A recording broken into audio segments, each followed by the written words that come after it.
Hi, and welcome back to Tough Talk with me, Faustina Anyanwu, on C.Hub magazine. And today, my guest is an anonymous, caller who wants to give us another perspective on the state of Nigeria.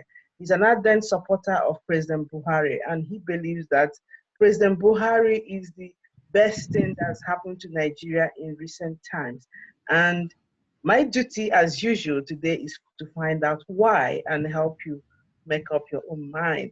So you are welcome to Tough Talk on C.Hub magazine. So, and we've chosen to call you Emeka Chidi, even though that's not your name. So that's the anonymous name we're using today. So welcome to my show this evening, Mr. Emeka Chidi. Thank you very much. Yes. You are very passionate, and you are a supporter of President Buhari, against so many percentage of Nigerians who are disgruntled about the regime. So could you please react to why? Let my listeners know, why do you have a different belief about the president? Okay, thank you very much for the opportunity. I will start by saying that I support Buhari, not because I'm a party member and not because I'm a politician. I'm a middle-class citizen, taking care of myself and my family, but I have the knowledge to be able to do analysis on my own and look at things objectively without bias, and to be able to make up my mind and make conclusions as to how I'm going to decide what to do. Having said that, if you look at our political history, I will just start from 1999 to 2015. You see that we have been in a kind of roller coaster ride. Infrastructure continued to decay. People continue to enrich themselves once they get into political offices. A lot of the politicians just engage in favoritism of their relatives, and the whole country suffers. I give you just a piece of cake there. In the years between 2009 and 2014, or even 13, thereabout, Nigeria had the highest production of oil and was selling at the highest price of about average of 100 up to probably $120, $124 per barrel. And what did we do? I live in the southeast and I traverse southwest and southeast, not south. All the roads have not been rehabilitated or repaired. The roads continue to decay. No rail, no infrastructure, no housing scheme. Nothing is happening. Even the power, I know how much Obasanjo said he put in power. Nothing came out of it. It's all about corruption, personal enrichment, and impunity of politicians. In fact, it got so bad that they were doing anything they like with impunity, and you will know and you will not be able to do anything. Flip the coin around. 2015, PMB, I'll call him, who is my president, came on board. And his single point agenda, as far as I'm concerned, was kill corruption.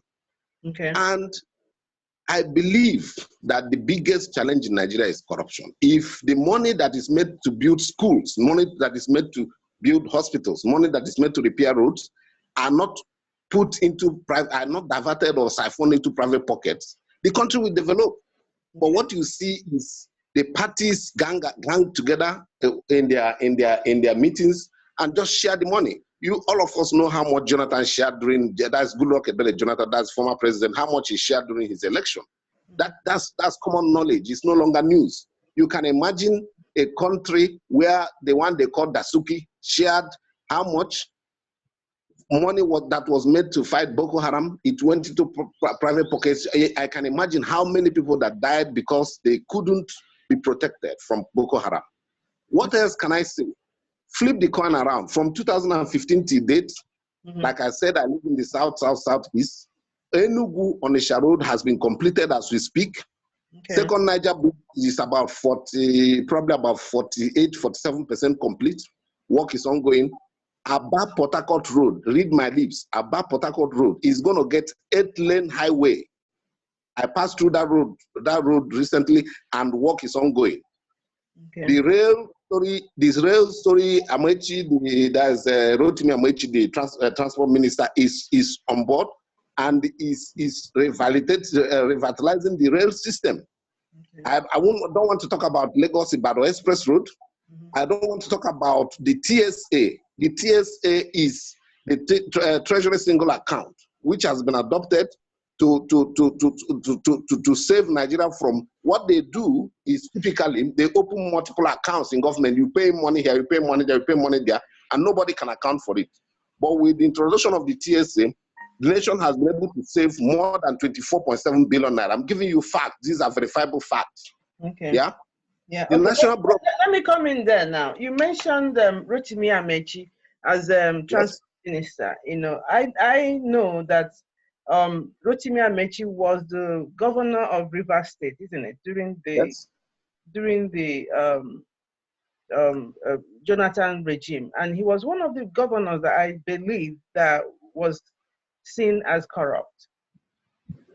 Okay, thank you that you said seen as. Maybe because you're not on the ground. Yes, because I can't make a categorical. Because you're not on the ground. Thank you. I will tell you I'm on the ground. Rotimi Amechi, go to Rivers State and ask any independent Rivers person who is not a PDP politician. Okay. Rotimi Amechi has been the best governor Rivers State had in record. On what basis? On the basis of development, on the basis of infrastructure development, on the basis of security. I can tell you, people don't sleep. You know, sorry. In 2015, I think 2015, I was home, you know, and I stayed in Port Harcourt. You know, I came home with my daughter and I stayed in Port Harcourt, and it was nothing to write home about. Port Harcourt had degenerated to an extent that, you know, everywhere there was no road, everywhere was blocked. There were potholes and waterlogged, and you know, cars were just breaking down on the road. So and that was, I think that was when Rotimi Amechi was still the governor. So when you say infrastructures and things, what infrastructures? Let me take you up on that. Which specific road did you pass in Port Harcourt that was waterlogged? Because I know that East-West Road was done. I know that Aba Road going into town was done. He started the metro line taking off from inside town, coming out to the mainland, so to connect mass transport, which he couldn't complete, which was left at about probably 60% complete, which his predecessor didn't take on. He left it, you know. So I would like to know the particular road so that we can put it in perspective. I can't mention particular roads, but what I'm saying is my own personal experience, because when you say infrastructures and things were done, because I've been to Port Harcourt before when I was in Nigeria, but then when I came home and visited Port Harcourt, it was an eyesore, to be honest.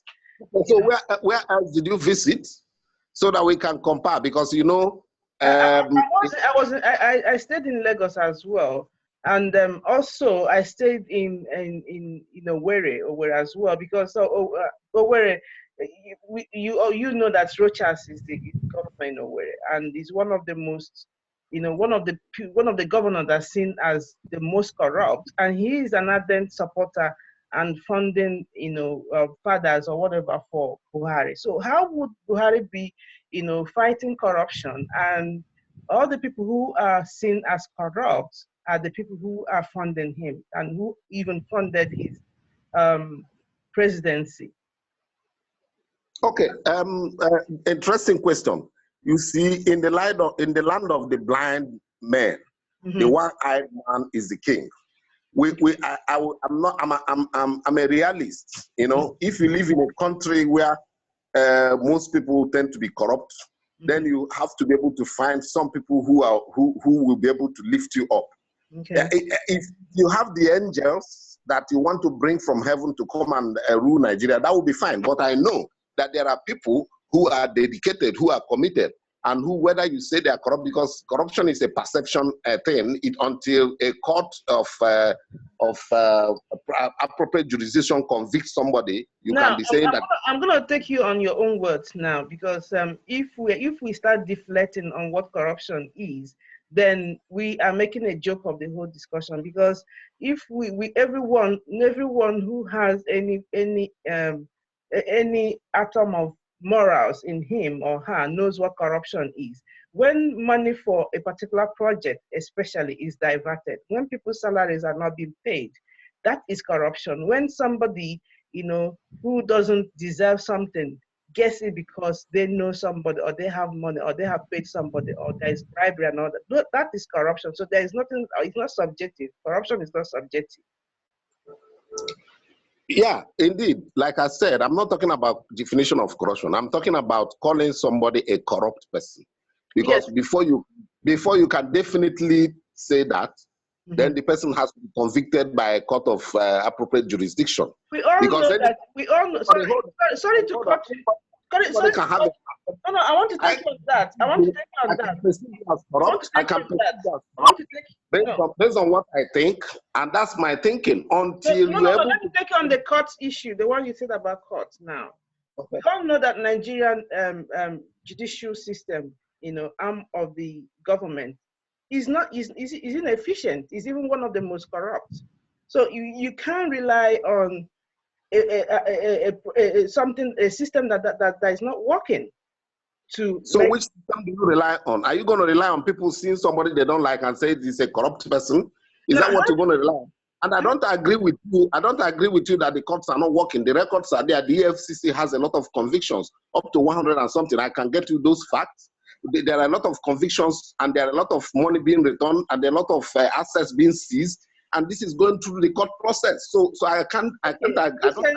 Recently, the finance minister, if I'm right, Femi, is it Adeosu, yes. She came out to say that the government, that this regime have not recovered any money from any looting. No, that's not correct. That's not correct.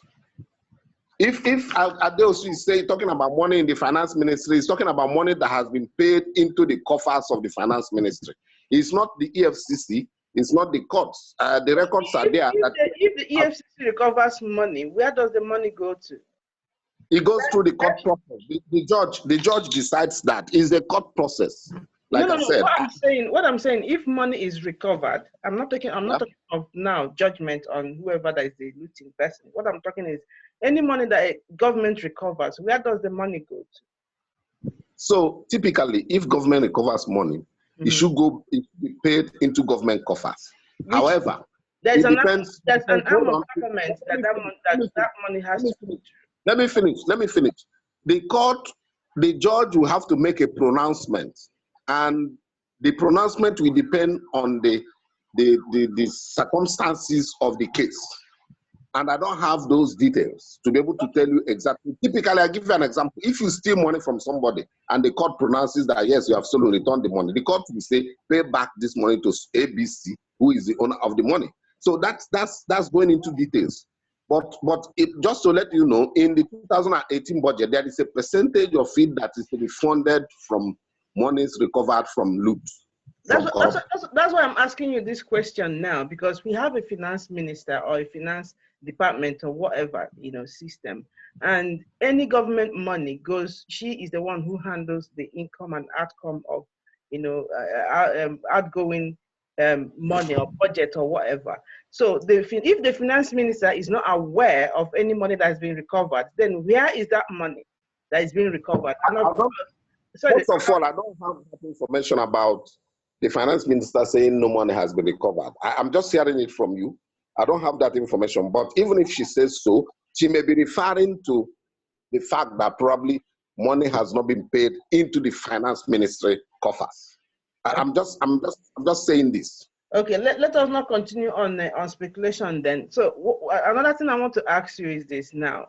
You know, when we judge a government that is doing well or is the best thing that's happened to a country, we have to look at so many, perspectives of the development of a country. It's not just about road or whatever. Now, I grew up in Nigeria. I went to primary school, secondary school, my higher education in Nigeria. In fact, I came to England as a full-fledged adult. Now, so at least I have so much experiences about Nigeria.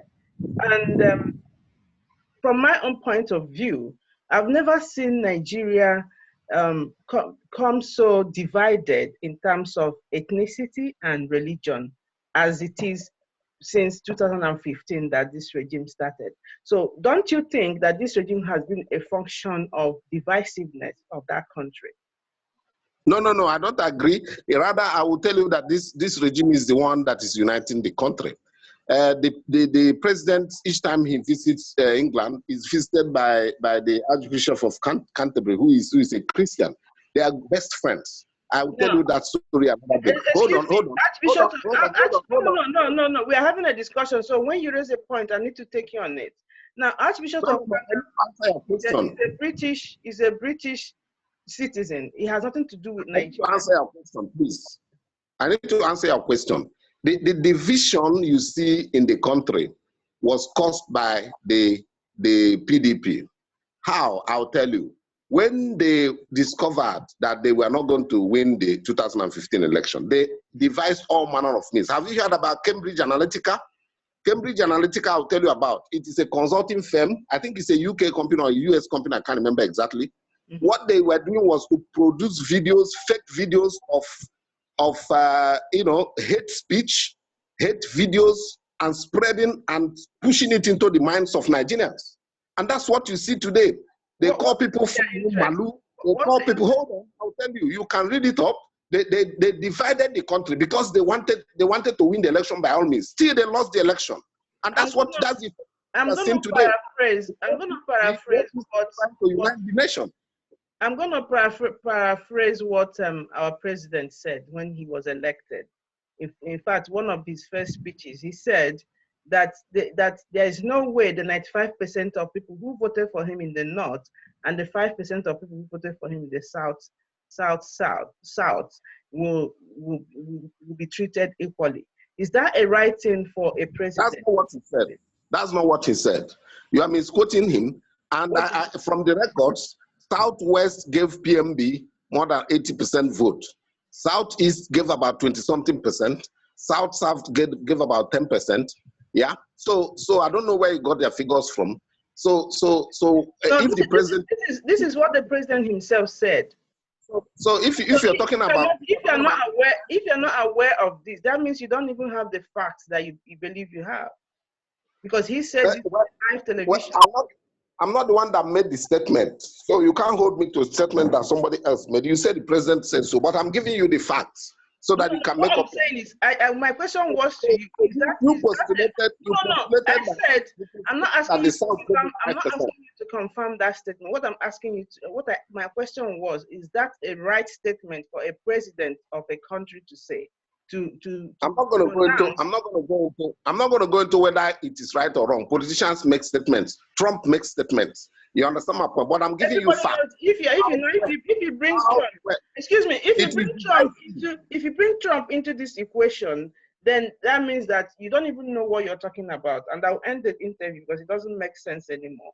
Because we all know how much Trump, is disrupting the whole world and causing a lot of problems. So if that's the kind of president we want in Nigeria, then we forget about it. We are talking about, I took on you because you said Buhari is the best thing that has happened to Nigeria. And I'm trying to help you I'm trying to get you to help us find out the best thing that Buhari has given to Nigeria as a president. How is Buhari the best alternative that Nigeria has had? That's what I'm trying to find out here. Okay, that's a good question. Can I answer that? Yes, please. I'll give you facts. I'll start with foreign reserves. Foreign reserves during Jonathan was, during the time we were earning $120 per barrel oil and was producing about 2-point-something million barrels per day, our foreign reserve was 24 billion. Why? Because we are importing toothpick, sand, toilet paper, and palm oil plus rice and sugar that we can produce locally. The National Bureau of Statistics states that the rice production has increased almost 90%, while importation has dropped by almost probably about the same amount. Yeah. In the TSA, I've told you about the TSA. I don't want to go into that. About $1.8 billion capital inflow in the second quarter of 2017 was recorded. The Naira is stable. Yeah. The Naira is not stable. Nigeria rose. Hold on. Let me finish. Then you can come back. We don't have all the time. See, we don't have all the time. That's why sometimes I have to cut you so that we can develop the discussion.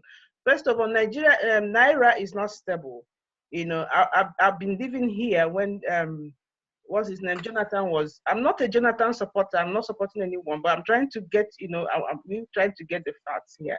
Now, we send money from here to Nigeria, and we know how the exchange has been since 2015. You know, as much as people abroad want the exchange to go higher so that they have some, more margin, we know that the disadvantage it gives to the country, to Nigeria. So when you say Naira is stable, that is not true. I can tell you that one. Then, so what is stability? What's stability? Another thing is, you can predict what the Naira is going to be tomorrow. So a businessman can plan. It's not true. And that's true. It's not true. And that's true because in the past 6 months, Naira has remained steady both in the parallel and the BDC market. No, no, that's not true. Now, and another thing I want to take you on is this. Now, the health of a nation is not only calculated from only economy, which even the economy you are referring to is not stable. Nigerian economy hasn't risen to any point since, so you can't just focus on the oil sector alone and use it to prove that the regime is doing well. Now we need to look at the social impact of this regime. How is it improving the lives of people? We have to look at the cultural health and education system. How are they improving?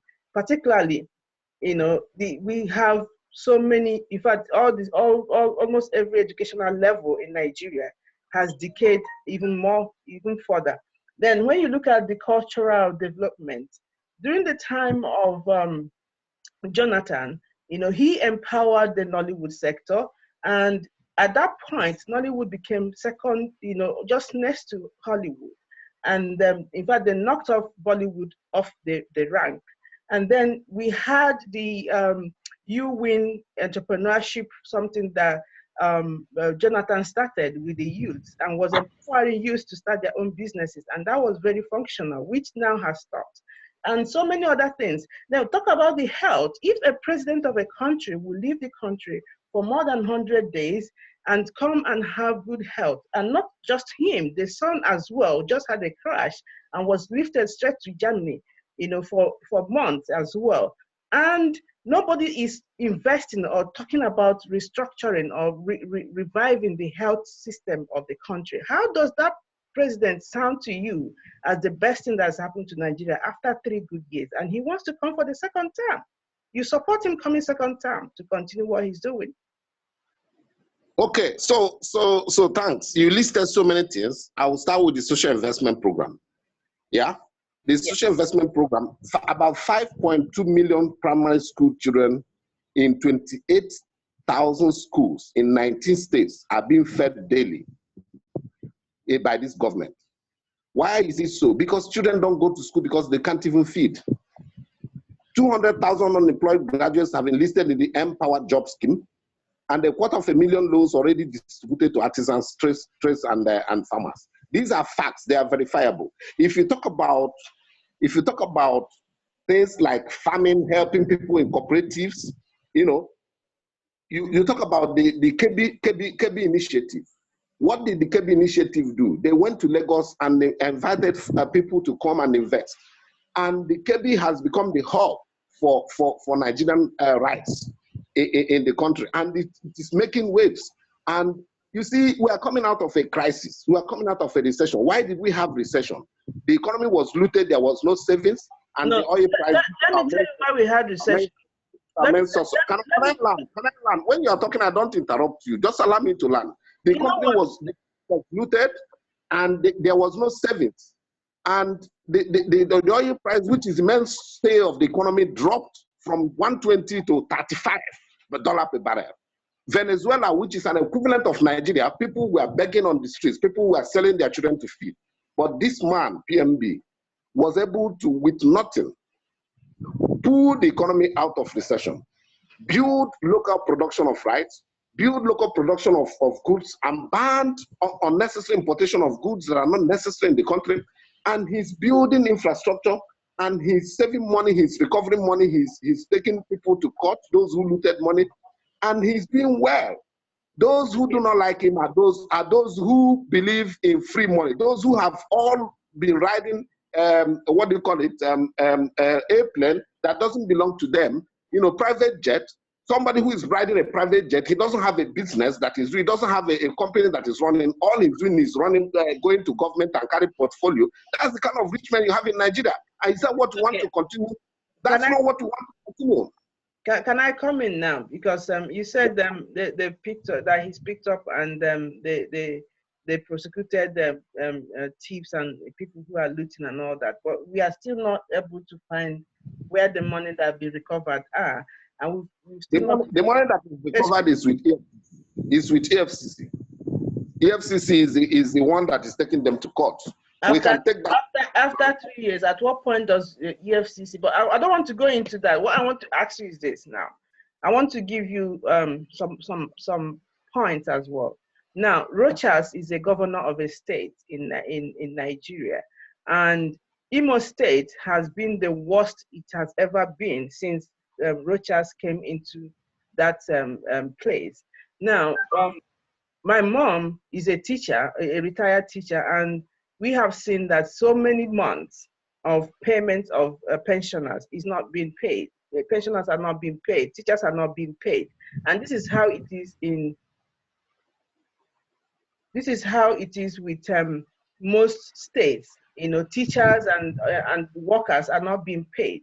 Now, if federal government's focus is to feed children, and then after feeding the children, the parents don't have a job, they don't have money, they don't have their salary after work, teachers are not paid. How do you think there will be education?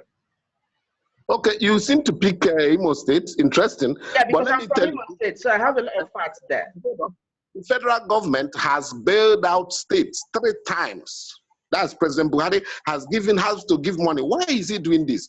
Because the states, the revenue they collect from federal government dropped. They are not able to pay. This is reality. I don't live in a sky. You know, the revenue dropped. They are not able to pay. The federal government had to pay them out 3 times. That is a man with passion. And if you talk about Imo State, Imo State current governor is the best governor that you have ever had in Imo State. Go and ask anybody who is from the state. Go to Owerri. No, I'm not going to allow you. I'm not going to allow you to start brainwashing my listeners, because I have serious facts about. How do you call it brainwashing? No, because I know what you're saying. I know what you're saying is not true. Rochas of Imo State. That's your opinion. That's your opinion. Wait, is the worst governor that Imo State has ever embraced in the history of Imo State. Why do you say so? Why do you say so? Excuse me, if your opinion is that Rochas is the best governor Imo State has had, that means that flaws everything you have said about Buhari trying to defend Buhari's government. That means you don't I back up my statement with facts. Why do you say he's the worst governor? If you say why did I say he's best governor, I will tell you. Why do you say he's the worst governor? It's your opinion. My opinion, why is best? Tell me one development that Rochas has brought into Imo State. Okay. Rochas has opened up Imo State to international trade. He has opened up Owerri. International trade, I want to know. Hold on. Owerri now is a tourist center. Right. Most businessmen from Abuja, from Lagos, from Port Harcourt, they all go for weekend and relaxation in Owerri every weekend. If you go to Owerri now, you don't have what do you call a traffic hold up, because roads are open all over the place. New markets are being built. He's building schools, new schools. How can you build, Building. excuse me, you just told me now that the state, that they didn't have money to pay teachers and pay workers. How can he be closing old schools and opening new schools? Let me tell you, the school that my alma mater, Obogia Secondary School, go and ask anybody, one of the best schools in Imo State, was closed by Rochas. And he said he was handing over to the church because they don't have money. But he went ahead to start building schools that he's not finishing, both in Enyogu. Now in Owerri itself, he closed Owerri Girls, one of the best girls schools in Imo State, and he handed over to the church because he said they can't handle it. Then he started another school. So how is that a managerial and a governance that is good for that country? Instead of him to tap into what is already built and upgrade them, he will close them down, have an excuse, and start another project. And from there, they loot the money in the state. Now, you tell me there is no money, that the federal government was, was bailing the state. Meanwhile, this man somehow found money to be molding people's status, and the people that he is molding their status are people that are known to be corrupt in the international world. So what kind of that's strategy. That's strategy. If a government decides to hand over schools to missions, it has many advantages. First of all, morals. First of all, more financial benefits. That's more revenue because the school will be managed by the church. I don't see anything wrong with that. And he uses that. That is so wrong, because if you hand over to the church, let me speak. Can I speak? He uses the money that he's supposed to use in those schools to build new schools, because we have many youths that are wandering around that need to go to school. And why would you build new schools when you cannot manage the ones you have? You cannot upgrade the ones you have. Now, because you need more schools. No, we don't need more schools. If you cannot manage the one you have, and you need more schools. You're not letting me ask you the question now. If you can't manage the resources or the schools that you already have, now you said he had to hand over to the church. Let me tell you, for the past 9 years now, my school, which is very painful to know that the school I went to, myself particularly, is been affected. The best school in Imbise, the best girls school in Imbise, has been closed for the past 9 years because there's no one to handle it. And you're telling me that the governor started another school so that to absorb more people, when the ones we have are not being run. So that is wrong. Well, I don't have the details about the school you are calling, so I won't be able to dabble into that. But what I'm telling you is that if you were earning, say, £2,000 per month, and you are living a certain lifestyle, and your salary drops to £50 a month, you must re-strategize. Some things we have to give, and you have to pull resources from somewhere to be able to do other things, and you must move forward. And that's what the government is doing. The resource is scarce. The money is no longer coming the way it used to come before, and some things have to give. I'm not saying that education is the thing that has to give. I'm not even sure what you are saying. I don't have the facts, so I won't go into that. But I'm telling you that people have to re-strategize. And when you re-strategize, what I'm telling you is this. What I'm telling you as a fact is, now, because you just told me that Governor Rochas Okorocha is the best governor that's come to Imo State, and you didn't have any fact for you to back up that. You didn't allow me. You didn't allow me. No. I allowed you. I had to give you. Why? I have to give. See, I have to control the interview, because especially for that of Imo State. So if I know all the facts and you want to come on my show to tell me that that's the best governor, and I will not allow that. So what I'm telling you is, at least I read economics in school. So if somebody has limited resources, what you do is make sure that the projects that you have are giving value, are having value added, and that effectively run. It's not using the little resources you have, dividing it and building things that will not function. Now, what Governor Rochas has done is to create more confusion in the state by closing down and shifting responsibility of the schools to bodies that are not properly funded or they are not properly, ready to take up these things. Therefore, closing schools where our girls had more than, I don't have the exact figure, but the number of students that that school absorbed every year. Let me tell you, for example, in my set, we had class A, B, C, D.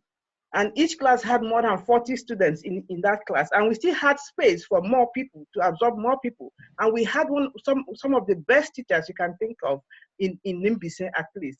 So, and that is the school that produced myself. So for him to have closed that school, telling you that he's going to start building, do you know what it cost to build a school, another school that will start to compete with our girls that has been there before I was born?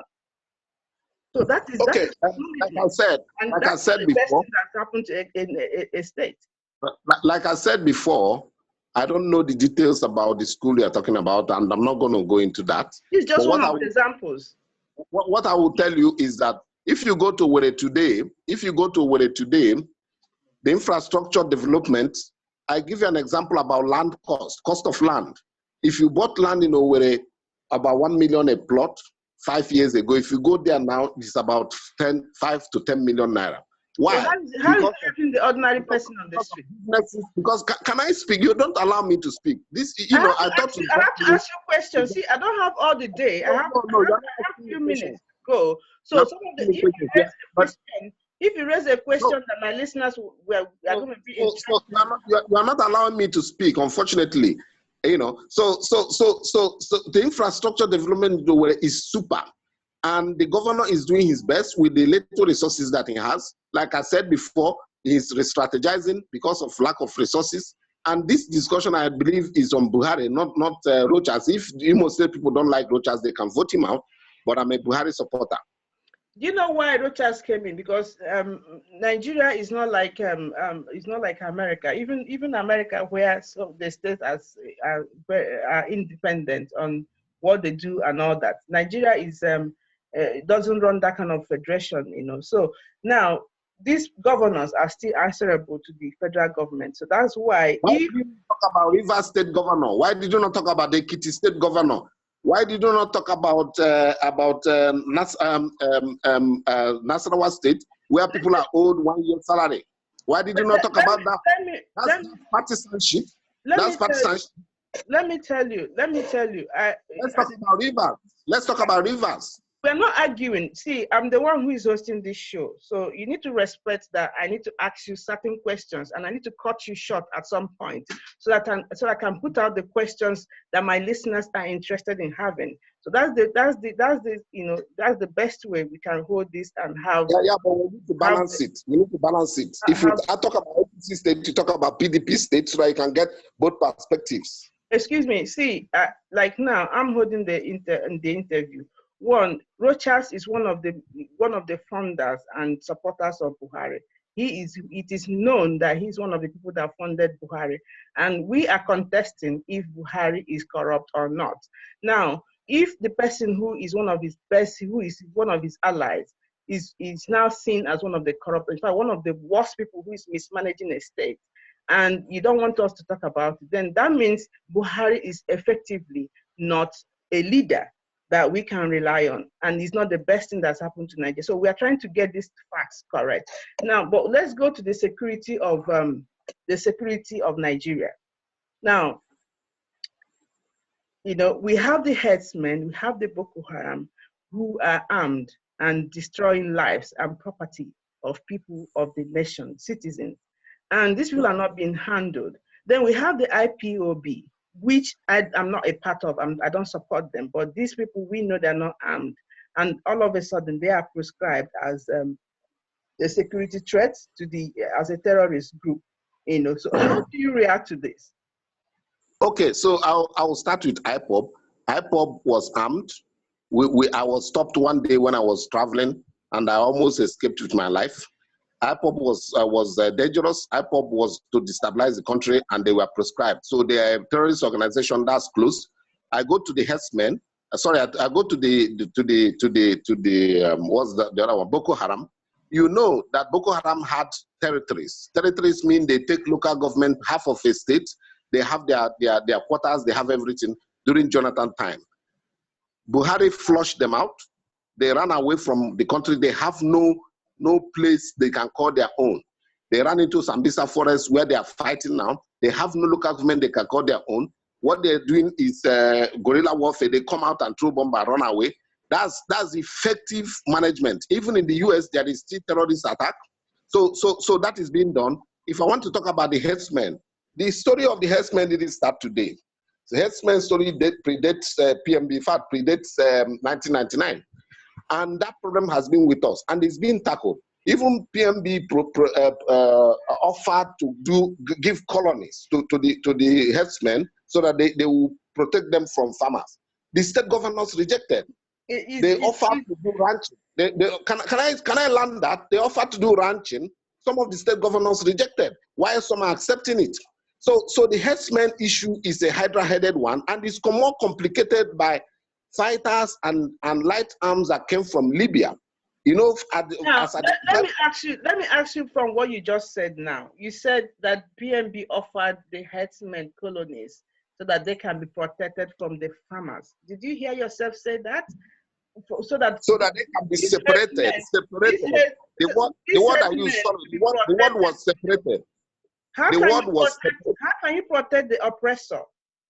The word I used was separated. You are misquoting me, except if I use the wrong word. It was separate because the clash is as a result of herdsmen going into farms to graze. That's so. Now, if you separate, when you say giving them colonies, do you know that the cow rearing and all that, those are private businesses? Whose land do you want to take as colonies to give to these people? Yeah, but these farmers, these herders have been with us. They are not new. They are not just coming. They have places where they grazed before, but because of desertification and the incursion of desert from the north, some of these places were eaten up by desert, and they started coming down south. You need to understand why. Let me tell you why you have a crisis. You won't be able to solve it. In River State, for a long time, and I think Niger Delta area, the oil exploration and things there have destroyed the land for a long time, for more than 2 decades now. Nigerian government has never, even Buhari's term now, have never, given them any consideration on how to survive. So why do you want to give preferential treatment to the herdsmen? That's not correct. That's not correct. You see, you know about Ogoni spill, Ogoni cleanup, and Ogoni pollution. PMB is championing Ogoni cleanup, and that's happening as we speak. And it is cleaning up, restoration, and revitalization of the green environment. That's number one. Number two, as they're doing it, have they offered? You just made a point. No.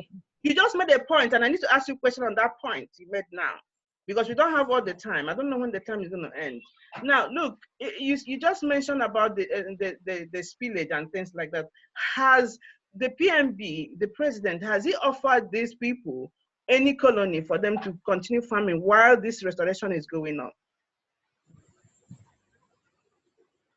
Like I said before, the Ogoni restoration is ongoing as we speak.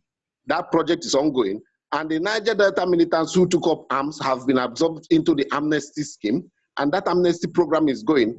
And there's what we call the Niger Delta Development Program, which is a program funded by federal government to rehabilitate people who are ready to be rehabilitated, to rehabilitate areas that have been damaged by ecosystem damaged by oil production, and even the oil companies themselves, the IOCs, they are doing a lot to rehabilitate why doesn't the president environmentally friendly? They are adopting environmentally friendly approaches to be able to carry out their business.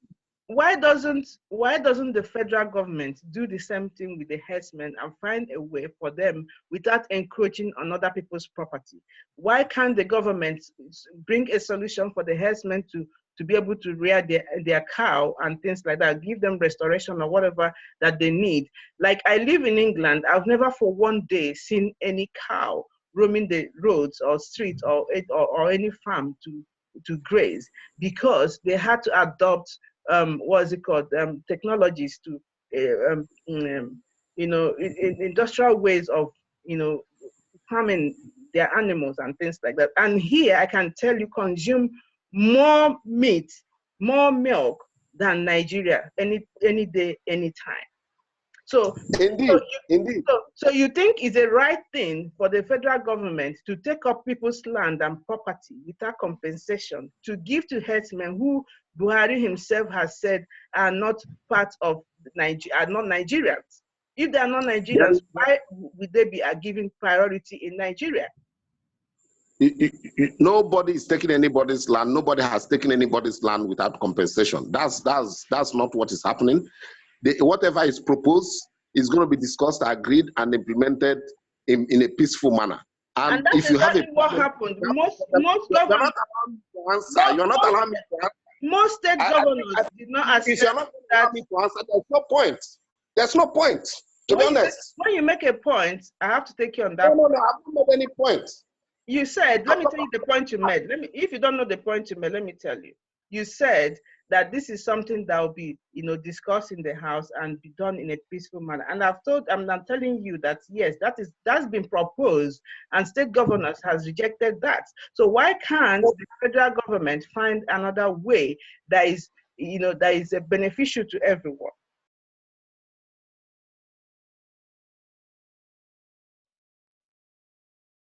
Sorry. Oh, I had a glitch. Okay. I don't know what I'm still on. So I had a glitch. Sorry about that. So that's ongoing. That the federal government is engaging. They are having zonal engagements in the east, south, southwest, northeast, north central. These engagements are ongoing and solutions are being found. There are states that have already adopted some of these plans and proposals, and they are peaceful and they are coexisting. So what you have is politicians blowing these things out of proportion and even sponsoring armed men to go into farmers to kill and make it look like herdsmen. Okay, let me ask you a question now. Do you want to tell me that what happened in, was it Borno or Benue or so? I don't know.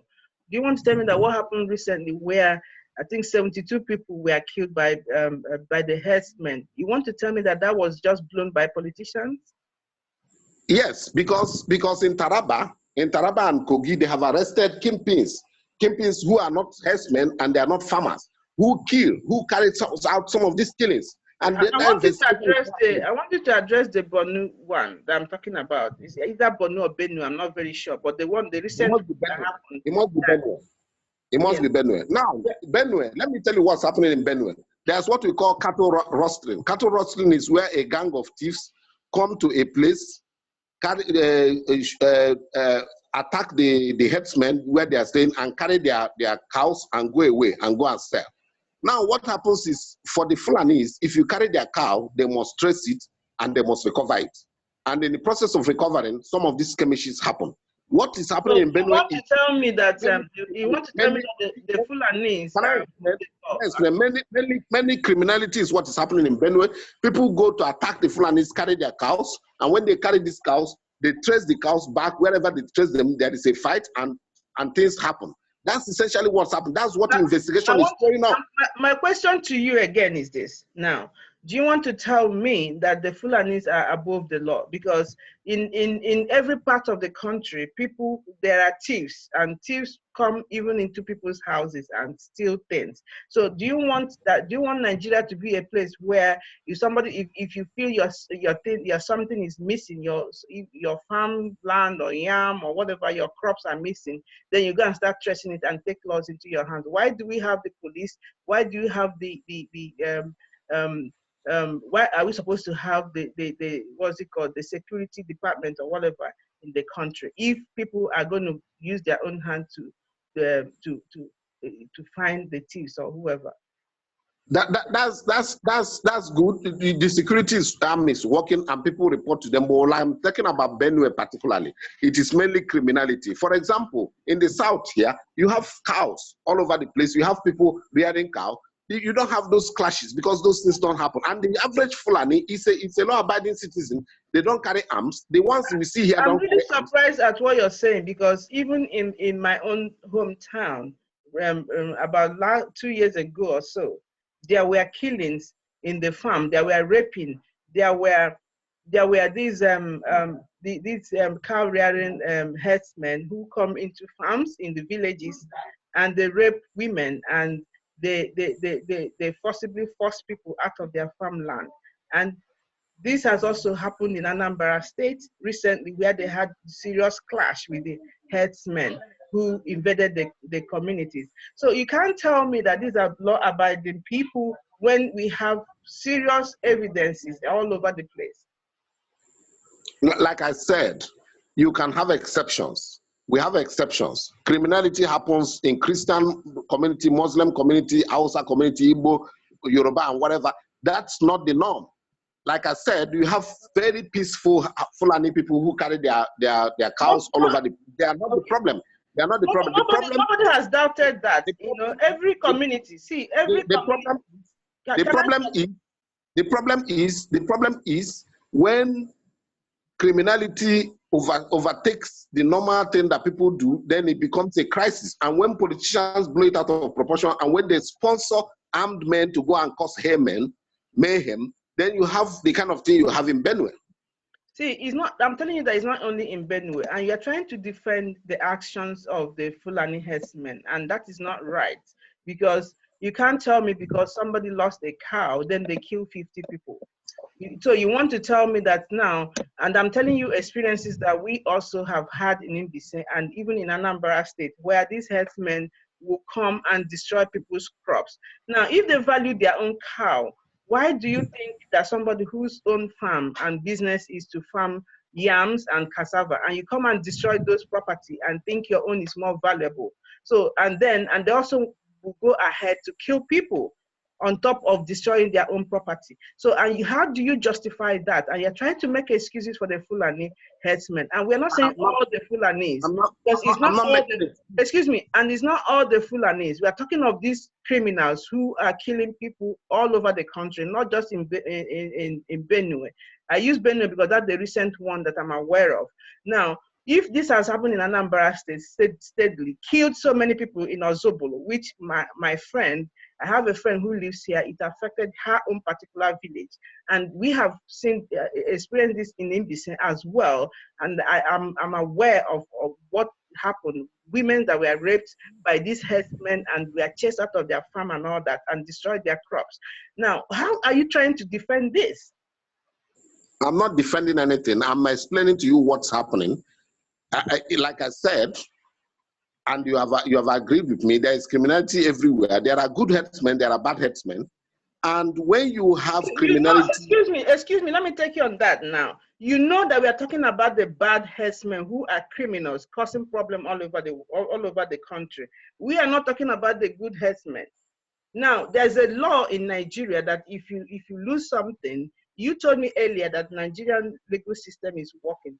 Now, in Nigeria, if you lose your property, you report to the police. It's the job of the police to find the perpetrators, not you to take the laws into your hands. So why are you trying to justify the herdsmen trying to kill people because they believe that their cow is missing? What is the role of the police? I only told you what happened. I'm not justifying anything. But remember that, like I said, criminality is everywhere. In Rivers, there is one guy they call, I can't remember his name. He killed 71 people in one day in Rivers State. You are not talking about that. Was he not arrested? Kidnapping, yes, of course. Kidnapping is going on every day. What I'm talking about here. So let's not deflect the discussion. State every day. Kidnapping is going on in Lagos State every day. So criminality is everywhere. Criminality is everywhere. Criminality. Not call it herdsmen, not call it Fulani or anything. People, you have criminals everywhere, and that's what the government is fighting. And the government is fighting hard. Stop that.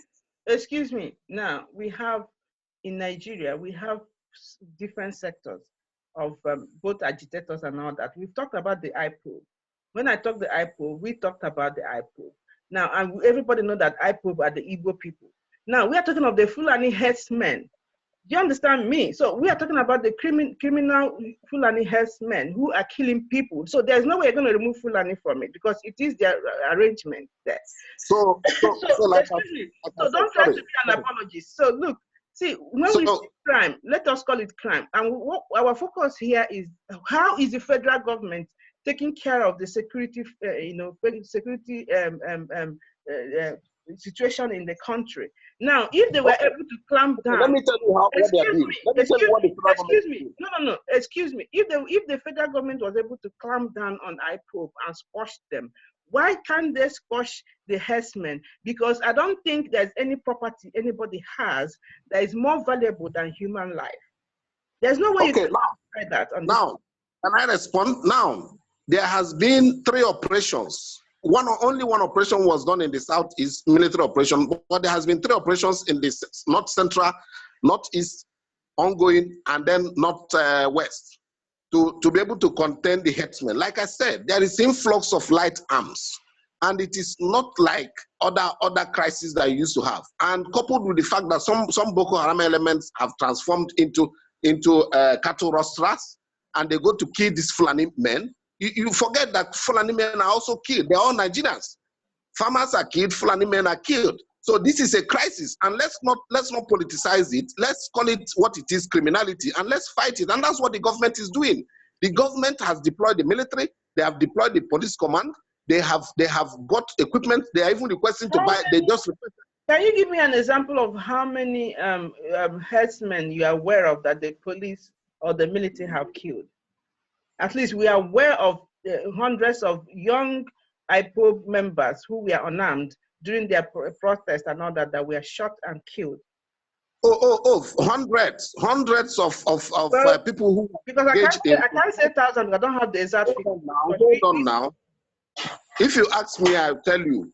In the Benue axis, hundreds of herdsmen people who are suspected to be herdsmen who are fighting on the herdsmen side have been killed because they were engaged in fighting, just like in the north central and the not west.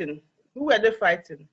So what happens is if you have a military deployment and there is a crisis, maybe between whoever and whoever, the military will move in and try to quell it, and whoever kind of resists them, they will do the necessary. So that's what is happening, and those numbers are available. I can give you the figures later. I don't have those figures here, but that's happening. There is also a targeted killing where Fulani people have been stopped in the Kaduna Abuja road and killed. A whole busload of Fulani men killed. So we need to make sure that we are not inflaming these things and find solution. It is criminality, and the government is fighting it as criminality, and that's what it is. We need to support the government. They have requested for $1 billion from the National Assembly. The National Assembly is turning up and down. They need the equipment to be able to contend this, and we need to support them. The Nigeria belongs to all of us, and we need peace. Okay, thank you so much, Mr. Emeka Chidi, who has come online, anonymously to speak to us regarding the situation in Nigeria. He, as we said earlier, is an ardent supporter of President Buhari. You have heard all the exchanges that we've had here, so we hope to hear from you. If you have any comments, any questions, we can always bring him back to speak to us again. And of course, you know that the name Emeka Chidi is not his real name. That's the anonymous name he has used to be on the show. So thank you so much for being here and giving us your perspective on the situation in the country. Thank you so much. My pleasure. Thank you. Thanks.